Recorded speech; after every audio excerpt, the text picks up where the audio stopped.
Canada does not shrink from global challenge. Canada does not retreat from duty. Canada does not walk away from building and strengthening peace. Even as the world changes, Canada remains a stable and reliable partner, both in business and collective security. We face a changed reality. Rising unilateralism and protectionism weaken multilateral institutions and the rule of law, the very bedrock of the post-war order. In the face of these stark realities, retreat is not an option. Canada will not turn inward. Canada will work to reform and strengthen multilateral institutions such as the United Nations so that they are more resilient and more effective in meeting the challenges of today and tomorrow. Canada is an Arctic nation. In the Arctic, a critical part of Canada and the world, climate change and new geopolitical pressures create both risks and responsibilities. Canada will safeguard its sovereignty, modernize NORAD with the United States, bolster NATO with fellow members, and work with Indigenous peoples to ensure that the Arctic remains a region of peace, cooperation, and sustainable development. The challenges to security are not confined to our own borders. Russia's 2022 illegal full-scale invasion of Ukraine stands as a grave breach of the UN Charter. Russia's aggression, attacks on civilians, and abduction of children are flagrant violations of international law. Putin believed Ukraine would fall in 3 days. 3.5 years later, Ukraine still stands, its sovereignty intact, its people unbowed, its courage unbroken. Canada's position is clear. Putin cannot be permitted to redraw boundaries at his will.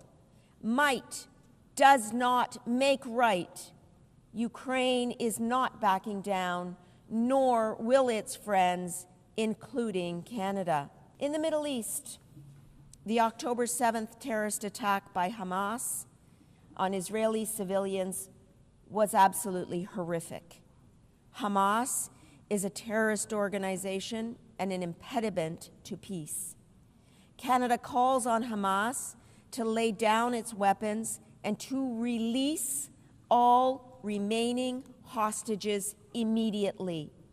We call on Israel to help protect the civilian population in Gaza, to open land corridors for unimpeded access of humanitarian aid at scale, and to ensure that healthcare facilities are fully protected. The two-state solution is eroding, as is evident in Israel's illegal expansion of West Bank settlements. Canada's recognition of Palestine last week reflects long-standing Canadian policy based on the right of the Palestinian people to self-determination and our commitment to a two-state solution, a future where Israelis and Palestinians live side by side in peace and security. As we have seen with the Coalition of the Willing for Ukraine, these efforts in support of the UN Charter need to become the new norm so that we can move forward on urgent challenges at scale and at speed.